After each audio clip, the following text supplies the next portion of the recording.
पुरानी पेंशन बहाल होना चाहिए, जाति जनगणना जरूर हो, निजीकरण के ऊपर रोक लगना चाहिए, पूंजीपतियों को जनता की गाढ़ी कमाई से बने हुए विभाग और पीएसयू को बेचा जा रहा है, जिससे नौकरी खत्म हो रही है, आरक्षण खत्म हो रहा है। हमारा राष्ट्रभक्ति दूसरी होगी, उनकी राष्ट्रभक्ति दूसरी होगी। हम उनके राष्ट्र में, उनके राष्ट्रभक्ति में शामिल नहीं होंगे जिसमें हमें केवल गुलाम बना करके रखा जाए। और जो नंगे तलवारें, नंगे त्रिशूल और हाय हाय और जय श्री राम के नारे लगा करके मानवता को कलंकित कर रहे हैं, उस मजहब को, उस देश को कलंकित कर रहे हैं, बाबा साहब के बौद्ध जो धर्म की धरती है उसको धूमिल कर रहे हो। इस्लाम मजहब जो है समता, समानता और न्याय बंधुता का है, आप उसको धूमिल कर रहे हो। निश्चित रूप से हालात ऐसे हैं कि कोई सुनने वाला नहीं है। लूट मची हुई है, अंधेर नगरी, चौपट राजा की हालात चरितार्थ हो रही है पूरे देश में।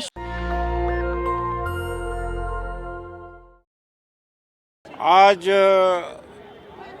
Confederation of SC, ST, OBC, minority farmer organisation अर्थात दलित आदिवासी पिछड़ा अल्पसंख्यक किसान संगठनों के परिसंघ के तत्वाधान में आज रामलीला मैदान में रैली हुई है। संविधान बचाने के लिए, संविधान आधा से ज़्यादा ख़त्म कर दिया गया अंदर से, पूरा ख़त्म तब करेंगे जब दोबारा सत्ता में आएंगे। 2024 के लोकसभा में प्रधानमंत्री हमारे बहुत ग्रेट स्ट्रेटेजिस्ट हैं। कोई चीज़ करने के लिए पहले जनता के मूड को भांपते हैं।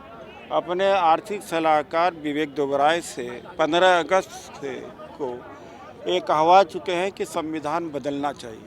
अब वो रिएक्शन जाना चाहते हैं। उस रिएक्शन में आज लाखों लोग आए हैं, माइनॉरिटीज के हैं, एससी, एसटी, ओबीसी के लोग हैं, और प्रण लिया है कि अगर संविधान बदलने की सोचा तो अगला 2024 लोकसभा में ये दोबारा सत्ता में नहीं आएंगे। हमारी दूसरी मांग है कि पुरानी पेंशन बहाल होना चाहिए, जाति जनगणना जरूर हो, निजीकरण के ऊपर रोक लगना चाहिए, पूंजीपतियों को जनता की गाढ़ी कमाई से बने हुए विभाग और पीएसयू को बेचा जा रहा है, जिससे नौकरी खत्म हो रही है, आरक्षण खत्म हो रहा है। इसके ऊपर पाबंदी होना चाहिए, ईवीएम के ऊपर प्रतिबंध लगना चाहिए। उच्च न्यायपालिका में इन वर्गों को आरक्षण मिलना चाहिए। इन मांगों को लेकर के आज हम यहाँ पर हैं। आज एक बहुत फेमस कोटेशन बाबा साहब डॉक्टर अम्बेडकर का याद आता है। बाबा साहब ने कहा था कि अगर दलित का और राष्ट्र का हित दोनों टकराता है तो दलित हित के लिए हम वरीयता देंगे, साथ खड़े होंगे। आज अगर एससी, एसटी, ओबीसी, माइनॉरिटीज और किसानों का हित टकराता है बीजेपी आरएसएस से और संविधान खत्म होता है तो हमारा राष्ट्र की परिभाषा अलग होगी, उनके राष्ट्र की परिभाषा अलग होगी। हम दूसरी हमारा राष्ट्रभक्ति दूसरी होगी, उनकी राष्ट्रभक्ति दूसरी होगी। हम उनके राष्ट्र में, उनके राष्ट्रभक्ति में शामिल नहीं होंगे जिसमें हमें केवल गुलाम बना करके रखा जाए। इसलिए प्रतिज्ञा किया कि पूरे देश स्तर पर आज जो परिसंघ के बैनर के नीचे रैली हुई है, जिला, प्रदेश और ब्लॉक और जिले स्तर तक होगा। और ये जो वर्तमान पीएम मोदी की सरकार है, इसको उखाड़ करके ही दम लेंगे। अरे मनुवाद कितने हैं? 132, आज 131, 150, 200 या 100। आज वो इस्तीफा दे दो सरकार से। जितने भी आज कानून बन रहे हैं, धूमिल हो रहे हैं, 1 मिनट से पहले सरकार गिर जाएगी। यानी कि जो बहुजन समाज के लीडर हैं वो बहुजन हिताय में नहीं है। लेकिन बहुजन हिताय, बहुजन सुखाय सबसे पहले होना चाहिए। मोदी सरकार ने बड़े काम किए 2019 से लेकर 24 तक, 23 तक। एक तो धारा 370 हटाई जम्मू कश्मीर में, 35 से हटा दिया। पत्थरबाजी कम हो गई जम्मू कश्मीर में, बड़ा काम मानते हैं लोग इसको। कौन सा पत्थरबाजी है? आपके पास में हथियार नहीं है। आप जो है AK-47 लेकर के नंगे लोगों को नंगे घुमा करके आप उनके ऊपर हमला कर रहे हो। अपने बचाव के लिए छोटी सी किंकड़ भी नहीं मारेगा कोई। बताइए आप ही। और जो नंगे तलवारें, नंगे त्रिशूल और हाय हाय और जय श्री राम के नारे लगा करके मानवता को कलंकित कर रहे हैं, उस मजहब को, उस देश को कलंकित कर रहे हैं, जो बौद्ध ने, क्या है, महात्मा बुद्ध ने पूरा गांव-गांव में घूम करके, सड़क सड़क पर पैदल चल करके क्या दिया था, संदेश दिया था मानवता का, उसको धूमिल कर रहे हो। बाबा साहब के बौद्ध जो धर्म की धरती है उसको धूमिल कर रहे हो। इस्लाम मजहब जो है समता, समानता और न्याय बंधुता का है, आप उसको धूमिल कर रहे हो। क्यों? मैं पूछना चाहता हूं। अपने देश को जगाना होगा, अपने समाज को जगाना होगा। और मैं जनता का आदमी हूं, मैं जनता हूं और मैं इसे ही आज़ादी लेकर रहूँगा। इसी आज़ादी के लिए हम लोग लड़ रहे हैं और इस आज़ादी के लिए आने वाले टाइम पे जो बहुजनों की बात करेगा वो देश पे राज करेगा। आने वाला प्राइम मिनिस्टर मैं एससी समाज का देखना चाहता हूँ। डबल वोट का अधिकार मांगता हूँ आप लोगों के सामने, आपके चैनल के माध्यम से। एससी समाज को डबल वोट का अधिकार होना चाहिए। और मुस्लिम समाज को यदि आप साथ लेकर के चलोगे, उसको हिस्सेदार बना करके चलोगे, मैं दावा करता हूँ एससी एसटी ओबीसी पर आंच नहीं आएगी। जो ये मनुवाद जो आंच ला रहा है, दोनों महागठबंधन जो बने हैं उनमें किसी भी दलित पार्टी को या मुस्लिम बहुल्य पार्टी को स्थान नहीं दिया गया है, ओबीसी को नहीं बुलाया गया है, एसपी को, बीएसपी को भी मेरे भाई ये बहुजनों की बात नहीं कर रहे, ये मनुवादियों के भाई हैं। ये जब मनुवादी लोग हैं, एक टुकड़ा इधर गया, एक टुकड़ा इधर गया, वो उसे गाली देगा, वो उसे गाली देगा, जनता को गुमराह करके कि भाई तू कामयाब हो जाए या मैं हो जाऊं, बात एक ही है। तो ये जनता को समझना होगा, ये जनता को समझना होगा, तब जाकर के हमारे बहुजनों का राज आएगा। ये जनता नहीं समझ रही है। ये नालायकी कौन कर रहे हैं? हमारे समाज के लोग, जो उनसे लीडर बनते हैं, वो लीडर पे, उनके घरों पे धरना प्रदर्शन कर देना चाहिए कि इस्तीफा दे दे बेटा, नहीं तो तू जा यहाँ से छोड़ के। अपना देश बचेगा, हमारा संविधान बचेगा, हमारे जो मजहब हैं, हमारे जो दीन हैं, वो सब बचेगी, मानवता बचेगी। वरना मानवता आज फिर दोबारा से गुलाम होने के लिए तैयार हो जाओ बेटा, मैं आपके माध्यम से कह रहा हूँ। संविधान खतरे में नहीं है तो और क्या खतरे में? कैसे मानेंगे आप संविधान को? संविधान में की व्यवस्था, ये देश क्या है? देश का दीवारों से बना है, देश का आम आवाम से है। देश के जो आम नागरिक हैं उन सब की व्यवस्थाओं को चलाने के लिए संवैधानिक व्यवस्थाएं बनाई गई हैं, उन सबको रोकने का काम लोग कर रहे हैं संविधान की आड़ में। आप जाकर के देखिए, हम उत्तर प्रदेश से आते हैं, उत्तर प्रदेश में तमाम अधिकारी कर्मचारी निरंतर लोगों का उत्पीड़न करने का काम कर रहे हैं, खुलेआम डकैती डालने का काम कर रहे हैं। जो सरकार भ्रष्टाचार के मुद्दे पर बनी थी, मैं गारंटी के साथ योगी आदित्यनाथ से कहना चाहता हूं आप लोगों के माध्यम से कि वो कोई से किसी भी जनपद के 10 गांव ऐसे बता दें जिन्हें उन्होंने भ्रष्टाचार मुक्त कर दिया हो, जहाँ किसी भी विभाग के कर्मचारी, बुलडोजर बाबा है वहाँ। अपराधी अगर थर-थर कांप रहे हैं तो फिर अपराध कहाँ से हो रहे हैं?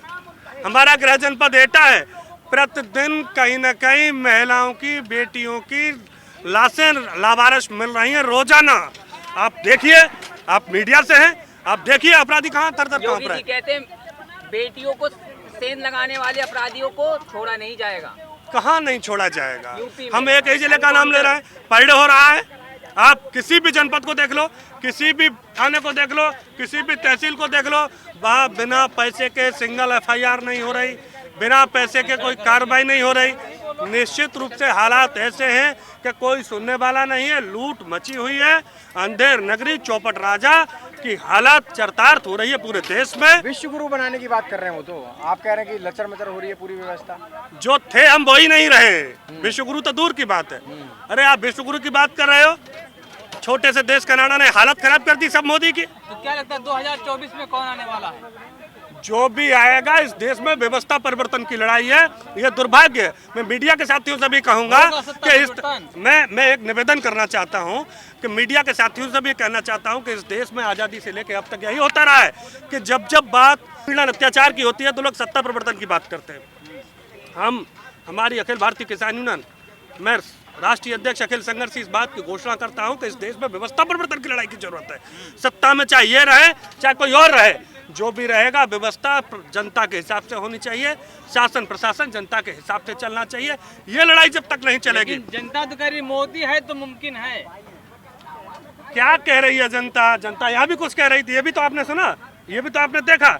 आप देख रहे हो, एक तरफ आप कह रहे हो कि संविधान खतरे में नहीं है, संवैधानिक अधिकारों के तहत पूरे हिंदुस्तान के कोने कोने से जो लोग अपनी आवाज़ को बुलंद करने के लिए दिल्ली के रामलीला मैदान में आए हैं और यहाँ का माइक बंद कर दिया जाता है, फिर भी देश के लोगों को संविधान खतरे में नहीं दिखाई दे रहा है। आखिर कैसे दिखाई देगा? ये तो आप लोगों को भी अपना नज़रिया बदलना पड़ेगा, चश्मा ठीक सा लगाना पड़ेगा, जिसमें जनता के अधिकार, जनता के हित आप लोगों को दिखाई दे और वो जनता के माध्यम से सरकार तक पहुँचाने का काम करो कि जो सरकार ने अपनी आंखों पर चश्मा लगा लिया है लोहे का, टीन का, वो हटे।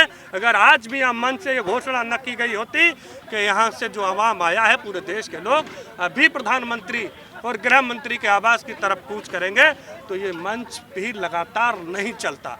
तो निश्चित रूप से यही सारे खतरे हैं, यही सब उसके तरीके हैं कि लोगों को डरा धमका करके। कैसे बचाओगे संविधान को, कैसे बचाओगे?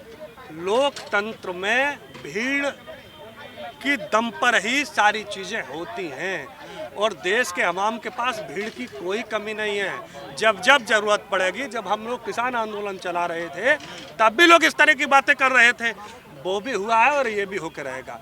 ये संविधान न तो मोदी जी ने दिया है, न मोदी जी के पिताजी ने दिया है, न उनके किसी घर वाले ने दिया है। इस देश विदेशों में डंका बज रहा है। इस देश में हजारों लोगों ने कुर्बानी दी थी इस देश को आज़ाद कराने के लिए, और जब वो देश को आज़ाद कराने में जब उन्होंने कुर्बानी दी तब ये इस देश में लोकतंत्र लागू हुआ है, जिसमें भीमराव अम्बेडकर की बड़ी भूमिका रही है गोलफेयर सम्मेलन के माध्यम से। सवाल ये है कि जो देश अंग्रेजों ने राजा महाराजाओं से अपने कब्जे में लिया था, अगर इस देश को आज़ाद कराने में राजा महाराजाओं की बड़ी भूमिका रही होती, आम आवाम की शहादतें न रही होती, क्रांति अगर आम आवाम ने न की होती, तो निश्चित रूप से अंग्रेजों के जाने के बाद इस देश में पुनः राजा काबिज होते और इस देश में लोकतंत्र नहीं होता। प्रधान से लेकर प्रधानमंत्री जो आज बने बैठे, उनकी हैसियत कहीं का सभासद बनने लायक नहीं होती। बीजेपी की सरकार में आप लोकतंत्र की क्या भूमिका देखते हैं? सही बात यह है कि लोकतंत्र में लोक के लिए काम किया जाता है तंत्र के द्वारा। अब पूरा तंत्र लोक को अपने तरीके से चलाना चाहता है। चंद मुट्ठी भर पूंजीपति उद्योगपतियों के लिए सारे निर्णय लिए जा रहे हैं, देश के अवाम का खून चूसा जा रहा है। हालात इतने खराब हैं कि प्रशासनिक मशीनरी, सत्ता संरक्षित अधिकारी, कर्मचारी और नेता जनता को लूटने का काम कर रहे हैं। लूटने की छूट हिंदुस्तान का अवाम अब देने वाला नहीं है। निश्चित रूप से हालात सुधरेंगे और बदलेंगे। नेशनल दस्तक की आपसे गुजारिश है कि अगर इसको बचाना चाहते हैं तो नेशनल दस्तक को सब्सक्राइब करने के लिए रेड कलर के सब्सक्राइब बटन को दबाएं, फिर बेल आइकन की घंटी दबाएं। नेशनल दस्तक को बचाने के लिए बहुत जरूरी है कि हर खबर को शेयर करें, लाइक करें, कमेंट जरूर करें।